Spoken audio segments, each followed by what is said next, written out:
حلقة جديدة بلاي ميكرز. طبعا شهر يناير بدأ الميركاتو الشتوي، والكلام كله في أوروبا دلوقتي عن الصفقات والانتقالات، مين رايح هنا ومين جاي من هنا. هنغطي إن شاء الله في حلقة النهاردة معظم الانتقالات دي، وهنبدأ بالدوري الإنجليزي ممتاز. أول نادي هنبدأ بيه هو نادي مانشستر يونايتد، اللي فيه كلام كتير هنقوله عن المان يونايتد النهاردة. طبعا المان يونايتد مع مدرب جديد وهو أموريم، فبالتالي السكواد اللي موجود في الفرقة مش من اختياره، يعني كله من اختيار المدرب السابق إيريك تين هاج. فالطبيعي ان المدرب فيه لعيبه شايف انها ما تناسبش خطته فعايزهم يخرجوا من الفريق، وفي لعيبه تانية شايف ان هم من الافضل ينضموا للفريق. او للاعبين اللي هتغادر المان يونايتد واللي بان ده من انقطاع علاقته بالمان يونايتد الفتره اللي فاتت وخروجه من السكواد تماما في المطوشه، وهو نجم الفريق راشفورد اللي ممثلينه دلوقتي واخوه موجودين في ايطاليا عشان يتفاوضوا مع نادي الاي سي ميلان على الانتقال لاي سي ميلان في انتقالات يناير. مش بس اي سي ميلان مهتم براشفورد، لا كمان دورتموند في الدوري الالماني بيتابع وضع راشفورد ومهتم بيه على سبيل الاعاره. هنشوف بقى راشفورد هيفضل ينتقل لاي سي ميلان ولا دورتموند، بس الاكيد ان راشفورد اعتبروه خارج خلاص المان يونايتد. مش بس راشفورد اللي ممكن يغادر الفريق للدوري الايطالي، كمان مهاجم الفريق زيركسي اللي يوفنتوس مستغل ان هو ما بيلعبش اساسي مع المان يونايتد، وبيلعب في دماغه وبيقول له تعالى هتاخد فرصه عندنا وهتلعب كمهاجم اساسي. فبالتالي زيركسي كمان ما عندوش مشكله ان يروح اليوفي، والمفاجاه ان اليونايتد كمان ما عندوش مشكله، يعني قال ان هو لو جه في رقم كويس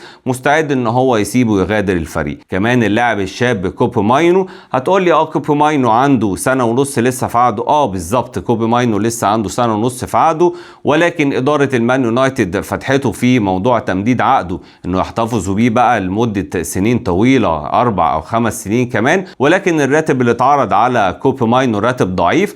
هو شايف ان هو مع قدوم اموريم بيلعب اساسي وخد فرصه كبيره مع الفريق، فبالتالي هو بيطمح لرقم اكبر، ولكن المان يونايتد مش عايز يديله رقم كبير. فبالتالي في مشكله هنا بين الاثنين، مين اللي قاعد بقى بيراقب الوضع؟ تشيلسي قاعد بيراقب الوضع ومستعد ان هو لو العلاقه ساءت بين كوبي ماينو وبين مانشستر يونايتد انه يخش يخلص ويخطف اللاعب. واضح ان مان يونايتد الفتره الجايه متجه لتخفيض التكاليف وتخفيض النفقات، فبالتالي عايز يتخلص من كل اللعيبه اللي في الفريق اللي رواتبهم كبيره، على راسهم اللاعب البرازيلي كاسيميرو اللي بيتقاضى 375 ألف استرليني في الأسبوع، وطبعا ده رقم كبير. المان يونايتد ما عندوش مشكلة ان هو يخرج لو جاله عرض كويس، خصوصا في ظل اهتمام أندية الدوري السعودي باللاعب. كمان الجناح البرازيلي أنتوني اللي بيتقاضى 200 ألف استرليني في الأسبوع، برضه المان يونايتد ما عندوش مشكلة لو جه فيه رقم كويس انه يخرج من الفريق. الفترة اللي فاتت جاله عرض من أولمبياكوس اليوناني،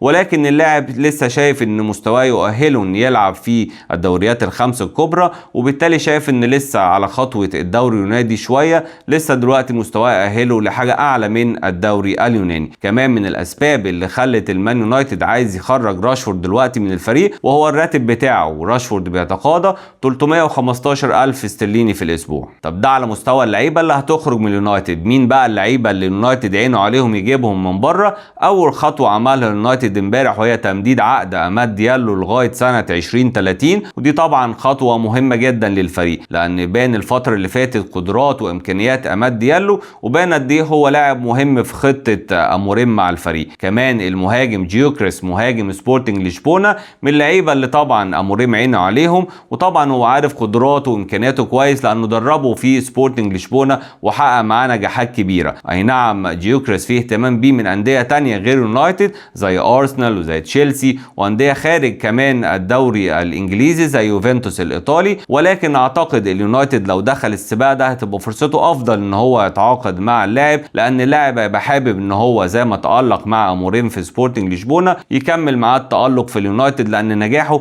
هيبقى شبه مضمون لو لعب مع نفس المدرب. كمان من الحاجات اللي بتقرب اليونايتد منه ان اللاعب عنده شرط جزائي ب 59 مليون جنيه استرليني، وهو رقم مش كبير على اليونايتد ان هو يتعاقد بيه مع مهاجم. كمان من اللعيبه اللي اليونايتد حاطط عينه عليهم هو الظهير الايسر نونو مينديز لاعب باريس سان جيرمان، في ظل ان هو خرج من حسابات لويس انريكي، وفي ظل ان المان يونايتد محتاج التعاقد مع ظهير ايسر. نروح بقى للنادي اللي يهمنا كلنا وهو ليفربول الانجليزي، ونشوف بقى مين مرشح يخرج من الفريق في يناير الجاري. الصفقه الوحيده اللي جت في الصيف اللي فات هي اللي مرشحه ان هي تخرج في يناير الجاري، وهو فريدريكو كييزا اللي كان جه من اليوفي في صفقه كلفت ليفربول 12 مليون يورو، ولكن من ساعه ما جه من اليوفي تخيل لعب قد ايه؟ لعب 123 دقيقه فقط، يعني اقل من مباراه ونص. فبالتالي واضح ان هو خارج حسابات سلوت تماما، وواضح ان هو ملوش دور مع الفريق. فبالتالي ليفربول ما عندوش مشكله يخرجه في يناير لو جاله عقد كويس،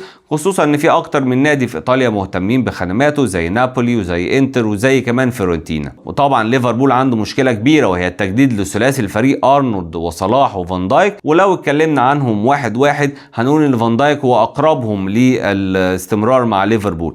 فان دايك في كلامه مع اللعيبه وكلامه مع الصحافه بيتكلم كقائد للفريق، وان احنا لازم نغلب مصلحه الفريق على مصالحنا الشخصيه، وان الفريق في وضع حرج وما ينفعش نحطه في مشكله. فطبعا بكلامه ده واضح جدا انه مكمل مع ليفربول. الناحيه الثانيه بقى بالنسبه للارنولد على النقيض تماما. فارنولد اداؤه الفتره اللي فاتت مع ليفربول بيقول ان هو دماغه مش مع ليفربول الفتره دي، والكلام ده بيأكده بعض الصحافه الانجليزيه والاسبانيه اللي قالوا ان هو اتفق مع ريال مدريد على كل حاجه، وان هو خلاص هينتقل لهم بشكل مجاني في الصيف، وان هو اتفق كمان على منح التوقيع في حاله الانتقال المجاني ليهم ما بين 50 و60 مليون يورو. وفي بعض الصحفيين كمان راحوا ان هو مضى بالفعل في شهر يناير الجاري. وهنا لازم اداره ليفربول تحسم موقفها مع ارنولد دلوقتي مش بعدين، يعني لو هو هيكمل معاك فهو يمضي دلوقتي وتضمن ان هو معاك الفتره الجايه. طب لو هو مش هيكمل معاك فبدل ما تسيبه ان هو ينتقل لريال مدريد مجانا في الصيف، لا بيعوا لهم دلوقتي. خصوصا الصحف في اسبانيا قالت ان ريال مدريد مستعد ما يستناش للصيف، وان هو ياخد ارنولد دلوقتي من ليفربول ب 20 او 25 مليون يورو. فبالتالي لو هو هينتقل لهم للصيف كده كده خلاص انا بيعه دلوقتي واستفاد بالارقام دي. اما بقى عن نجمنا المصري محمد صلاح، فاشوف ان تصريحات محمد صلاح للصحافه والاعلام بعد كل مباراه بتقول ان هو مكمل ان شاء الله مع الفريق، على الرغم من ان هو تلقى عرض قوي من باريس سان جيرمان ب3 سنين وبراتب كمان اكبر من اللي هو بياخده من ليفربول حاليا 500 الف استرليني في الاسبوع. ولكن كلام صلاح كده رايح لسكه ان هو مكمل مع الفريق، يعني كل ماتش بعد المباراه بيقول للاعلام احنا ما فيش حد اتكلم معايا، احنا بعاد عن التوقيع، احنا مش قريبين من التوقيع. فشوف ان هو كده بيصدر الاداره للجماهير وبيستخدم الجماهير، وده طبعا ذكاء من محمد صلاح. فطبعا هو شايفين ان هو قد ايه الجماهير شايفه قد ايه تاثير صلاح مع الفريق وقد ايه هو بيدي كل مجهوده للفريق. فبالتالي طبعا الجماهير مش عايزه نجمها الاول يسيب الفريق وبتضغط على الاداره. واشوف ان صلاح في الاخر هياخد اللي هو عايزه يعني، واشوف ان صلاح مش طالب رقم كبير، يعني طالب ياخد نفس الراتب بتاعه لمده سنتين. فبالتالي طلباته مش اعجازيه، بالعكس يعني اشوف ان طلباته معقوله جدا، واشوف ان شاء الله صلاح هيكمل مع الفريق. وعلى بقى مستوى اللعيبه اللي ممكن تنضم لليفربول في يناير، فالكلام على الدوري الجزائري انيس حاج موسى صاحب ال 22 سنه اللي بيتالق مع فاينورد هذا العام. اللاعب بيلعب في مركز الجناح الايمن والجناح الايسر، متالق مع فاينورد السنه دي، لعب معاهم 19 مباراه، سجل 6 اهداف وصنع اسيستين. اللاعب ده كان جه فاينورد السنه اللي فاتت بتوصيه من ارن سلوت لما كان مدرب للفريق، ولكن هو جه من هنا وارن سلوت مشي من هنا لحقش يدربه مع فاينورد. فهل بقى يلحق يدربه مع ليفربول؟ مش بس انيس حاج موسى اللي مرشح انتقال لليفربول، ولكن كمان الصحافه الانجليزيه اتكلمت عن جيمي جيتنز الجناح الانجليزي صاحب ال20 عام اللي بيلعب في دورتموند، وقالوا ان ليفربول مهتم بخدماته وانه ارسل الكشافه لارض الملعب يتفرجوا عليه اكتر من مره. فهنشوف بقى هل اهتمام ليفربول سواء بانيس حاج موسى او جيتنز هو مثلا ترتيب لرحيل صلاح المحتمل، ولا هم عايزين يقووا الفريق حتى في وجود صلاح. هنشوف ده الفتره الجايه. جيتنز مش بس ليفربول اللي مهتم بيه، ولكن الكلام كمان ان تشيلسي كمان ارسل كشافه اكتر من مره للتعاقد معاه. اما عن المان سيتي، ما اعتقدش ان وضع المان سيتي في الدوري الانجليزي هذا الموسم يسمح له ان هو يسيب لعيبه تخرج من الفريق بشكل كبير، ولكن هو محتاج ان هو يدعم الفريق عشان يحسن موقفه في الدوري الانجليزي. ولكن اللعيب الوحيد اللي ممكن يسمعوا له لعروض طبقا للصحافه الانجليزيه هو الحارس إيدرسون اللي بقاله موسمين الكلام عنه ان هو ينتقل للسعوديه، وان دوري روشن مهتمين بخدماته واكتر من نادي هناك بيفاوضوا. الكلام اتكرر في يناير الجاري، والكلام بقى المره دي شكله هيتحقق، لان مانشستر يونايتد ما عندوش مشكله انه يخرجه لو جاله عرض كويس. كمان اللاعب اللي عمل لهم مشكله هو اللاعب الشاب جيمس ماكاتي، اللي مش راضي عن وضعه في الفريق ومش راضي عن عدد الدقائق اللي خدها مع الفريق هذا الموسم، شايف انه يستحق عدد دقائق اكتر من كده، وشايف ان هو لو لعب هيبقى مؤثر مع الفريق. فبالتالي مان سيتي لما فتح معاه تمديد العقد اللاعب مش عايز يمدد، خصوصا ان فيه اهتمام من انديه داخل انجلترا وخارج انجلترا بخدماته. ولكن ما اعتقدش ان جوارديولا هيكرر مشكله بالمر، ان هو ساب بالمر يمشي عشان يلعب دقائق كتير، وشفنا بالمر بقى مفجر الدنيا مع تشيلسي في الدوري الانجليزي. اما بقى عن اللاعبين اللي مرشحين ينضموا للسيتي في شهر يناير، فالكلام كتير جدا عن نجمنا المصري عمر مرموش نجم انتراخت فرانكفورت. الكلام ان السيتي قدم عرض بالفعل لانتراخت فرانكفورت للتعاقد مع مرموش في شهر يناير ده مقابل 50 مليون يورو، ولكن انتراخت فرانكفورت رفض العرض وطلب في مرموش 80 مليون يورو. كلام كمان ان جوارديولا مصمم ينهي الصفقه في يناير، شايف ان هالاند ملوش بديل، شايف كمان ان عمر مرموش هو خير معوض لجوليان الفاريز اللي هو غلط ان هو سابه اصلا في الصيف اللي فات، وشايف ان عمر مرموش خير من يعوض الفاريز لانه بيلعب جناح يمين، بيلعب جناح شمال، بيلعب شادو سترايكر، بيلعب سترايكر كمان لو هالاند مش موجود. فبالتالي شايف ان عمر مرموش هيخدمه في كل اماكن الخط الهجومي، وشايف ان وجوده في يناير مهم. فبالتالي السيتي بيستعد ان هو يقدم عرض تاني لانتراخت فرانكفورت مقابل 60 مليون يورو. الامور بتقرب، خصوصا ان عمر مرموش مفضل عرض السيتي عن بقيه العروض، يعني في عرض من ارسنال، في عرض من ليفربول، في كمان عروض من خارج انجلترا. ولكن الكلام ان مرموش بيفضل عرض السيتي، نفسه يتدرب تحت ايد جوارديولا. وطبعا هيبقى شرف لينا كمصريين لما السيتي يتعاقد مع مرموش ويبقى محمد صلاح في ليفربول ومرموش في السيتي. وان شاء الله بقى يبقى التنافس الفتره الجايه عن هداف الدوري الانجليزي يبقى بين نجمين مصريين. وطبعا لو عمر مرموش راح بالرقم ده سواء 50 او 60 هيبقى اغلى لاعب مصري في التاريخ، وهيتخطى رقم محمد صلاح اللي جه بيه من روما اللي هو 42 مليون يورو. كمان الكلام ان السيتي هيتعاقد مع 2 مدافعين مش واحد في انتقالات يناير دي، واحد منهم خلص اللي هو عبد القادر خوسانوف المدافع الاوزبكي صاحب ال20 عام اللي بيلعب في لونس الفرنسي. خلاص الاقاويل والتقارير الصحفيه قالت ان خلاص اتفقوا مع اللاعب وخلصوا كمان مع النادي، وفي منهم اللي قال ان خلاص الكشف الطبي اتحجز خلاص. فتقدر تعتبر ان عبد القادر خوسانوف هو اول مدافع ينتقل للسيتي في يناير. مش بس هو المدافع الوحيد، ولكن فيتور ريس لاعب بالميراس البرازيلي صاحب ال 18 عام، الصفقه اللي ممكن تكون تدعم خط الدفاع، الصفقه الثانيه اللي تدعم خط الدفاع السيتي في شهر يناير. الكلام خلاص ان السيتي اتفق مع اللاعب واتفق على كل شروطه الشخصيه، وان هو بيتكلموا دلوقتي مع بالميراس وبيخلصوا الصفقه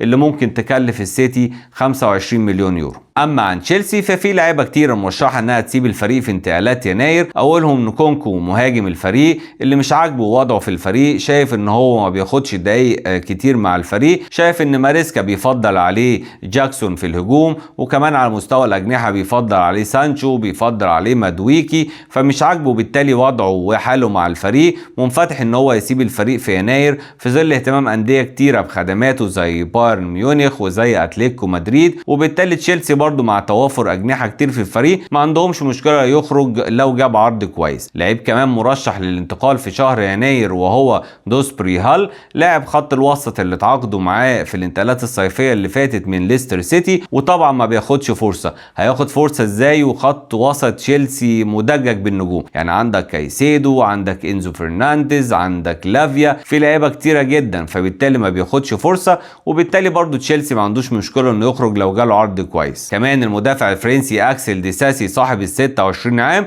اللي خرج تدريجيا من حسابات انزو ماريسكا، فبالتالي اللعيب ما عندوش مشكله انه يغادر، والنادي كمان ما عندوش مشكله ان هو يسيب ديساسي لو جاله عرض كويس في يناير. وعلى مستوى اللعيبه اللي تشيلسي بيخطط ان هو يتعاقد معاهم في شهر يناير، فاول لاعب تشيلسي اوريدي نفذ معاه وهو المدافع الارجنتيني انسلمينيو. واللي ما يعرفوش ناس كتير ان انسلمينيو هو لاعب نادي تشيلسي اصلا، كان تعاقدوا معاه الصيف اللي فات من بوكا جونيورز، ولكن سابوه سنه اعاره يكمل مع بوكا جونيورز. ولكن السنه دي بقى مع قرب خروج ديساسي زي ما قلنا ان هو غالبا هيسيب الفريق في شهر يناير، فقال لك بدل ما اروح اجيب مدافع وادفع فيه ارقام كبيره، انا اجيب ابننا من الارجنتين انسلمينيو ويجي يسد العجز ده ويلعب معايا ويأدي مع الفريق. كمان بعض التقارير ربطت في حالة خروج نكونكو بقى من الفريق، ربطت بين تشيلسي وبين كولو مواني مهاجم باريس سان جيرمان، كمان زي ما قلنا ربطوا بينه وبين الجناح الانجليزي جيتنز صاحب ال20 عام اللي بيلعب في بروسيا دورتموند. اما على الارسنال فمفيش اخبار كتير عن ارسنال في الانتقالات دي، يمكن اللاعب الوحيد اللي اتضحت رؤيته ان هو خلاص 100% هيغادر النادي سواء في انتقالات يناير دي او في الصيف القادم هو الظهير الايسر تيرني. كان في ناس بتشجع الارسنال وفاكره انه ساب الفريق، ما يعرفوش ان هو لسه مع الفريق من قله مشاركاته ومن قله ما هو بيخش السكواد اصلا. يعني تيرني ده تخيل لعب اساسي ماتش واحد في اخر 19 شهر مع الفريق، فمش بس خرج من حسابات ارتيتا، ده تقريبا ارتيتا مش شايفه اساسا. كمان معلومه مهمه عن تيرني ان هو عقده يخلص الصيف القادم ده، وكان في اوبشن في عقده ان هو يجدد سنه كمان لو ارسنال عايز. طبعا ارسنال في ظل الاحصائيات اللي احنا قلناها عنه طبعا ما فعلش العقد ده، وكمان عايز بدل ما هو يمشي في الصيف قال لك اعرضه في يناير واطلع اي قرشين منه ينفعوني. فبالتالي في اهتمام من نادي سيلتيك اللي هو النادي اللي جه اصلا منه تيرني لارسنال، في اهتمام ان هو يجيبوه في شهر يناير الجاري، وطبعا ارسنال هيبقى مرحب. اما عن اللعيبه اللي ممكن تنضم لارسنال في يناير فالكلام عن اهتمام ارسنال بمهاجم، ولكن مفيش حاجه لسه خلصت ولا حاجه قريبه انها تخلص. يعني تقارير عن اهتمام ارسنال بمهاجمين زي عمر مرموش، زي كولو مواني مهاجم باريس سان جيرمان، زي جوكريس مهاجم سبورتنج لشبونه، كمان زي اوسمن مهاجم جالاتا سراي. فبالتالي هي مجرد تقارير لاهتمام ارسنال باللعيبه، انما تحركات رسميه او حاجه خلصت لسه مفيش لغايه دلوقتي. نسيب بقى الدوري الانجليزي ونروح للدوري الاسباني، وهنبدا من برشلونه طبعا كان عنده مشكله كبيره وهي عدم تسجيل داني اولمو وباو فيكتور في قائمه الفريق. طبعا كلنا عارفين ان رابطه الدوري الاسباني وكمان الاتحاد الاسباني وكمان المحكمه الاسبانيه لما رجعوا لها برشلونه رفضوا تسجيل اللاعبين في قائمه الفريق، وده طبعا كان عامل مشكله كبيره لبرشلونه، لان برشلونه مش بس ما عندهاش ميزانيه انها تجيب لعيبه جديده، تخيل في ظل الوضع ده كمان بتشيل من عندها 2 لعيبه اساسيين في الفريق. فبالتالي برشلونه كان عنده حل اخير ان هو يلجا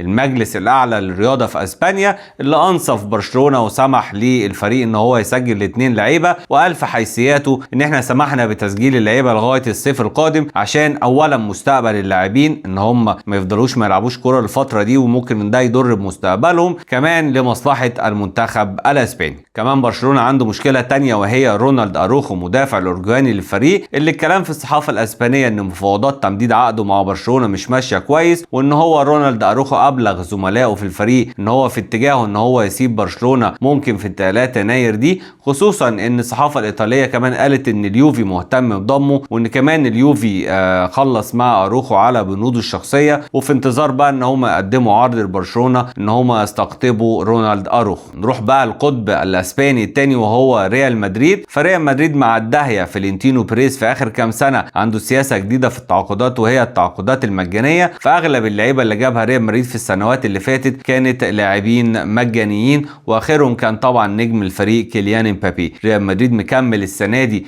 بنفس السياسه وعايز يجيب بقى افضل ظاهرين في العالم بنفس السياسه وهي التعاقدات المجانيه. فالكلام على ارنولد ظهير ليفربول ان خلاص في الصحافه الاسبانيه بيقولوا ان خلاص هم مخلصين مع ارنولد كل حاجه، كل الاتفاقات الشخصيه خلصت، كمان اتفقوا على مكافاه التوقيع اللي هتبقى بين 50 و60 مليون يورو. الناحيه الثانيه بقى بيتكلموا على الظهير الايسر لاعب بايرن ميونخ ديفيز اللي مش متاكدين منه بنفس نسبه ارنولد، يعني لسه الناحيه الثانيه بايرن ميونخ ما رماش الفوطه، لسه بيفاوض ديفيز ومش عايز يفرط فيه، ولكن لو ما جددش مع بايرن ميونخ اكيد هيبقى في ريال مدريد في صفقه مجانيه في الصيف القادم. نروح بقى لفرنسا ونتكلم عن باريس سان جيرمان، وزي ما قلنا ان في لعيبه بتستعد لمغادره النادي زي المهاجم كولو مواني والظهير الايسر نونو مينديز لعدم وجودهم في حسبان لويس انريكي الفتره الجايه. فلويس انريكي بيستهدف التعاقد مع نجم كبير جدا من الدوري الايطالي وهو كفراستخيليا جناح نابولي. كفراستخيليا عنده عقد مع نابولي ينتهي في صيف 2027، يعني لسه عقد ممتد ل2 سنين، ولكن كل الكلام اللي طالع من الصحافه الايطاليه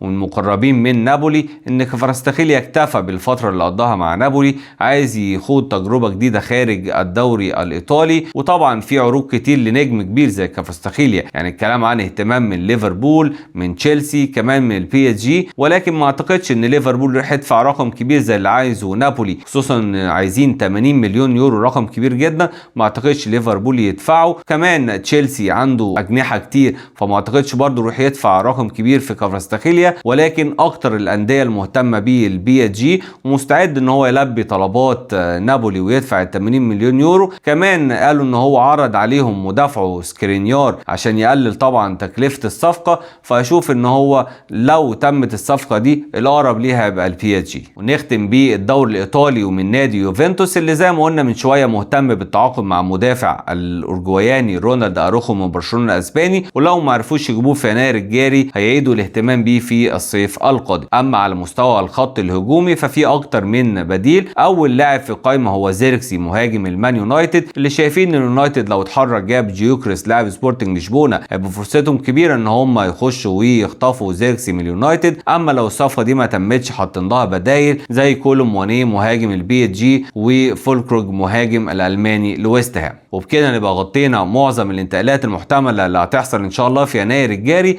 وان شاء الله هيبقى لينا حلقه تانية عن ميركاتو الشتوي يبقى فيها ان شاء الله اخبار جديده باذن الله. تكون الحلقه عجبتكم، وما تنسوش تدعمونا بالاشتراك في القناه ان شاء الله، واللايك والشير للفيديو عشان يوصل لاكبر قدر من المتابعين. اراكم على الف خير وحلقات جديده، اشوفكم على الف خير، والسلام عليكم ورحمه الله وبركاته.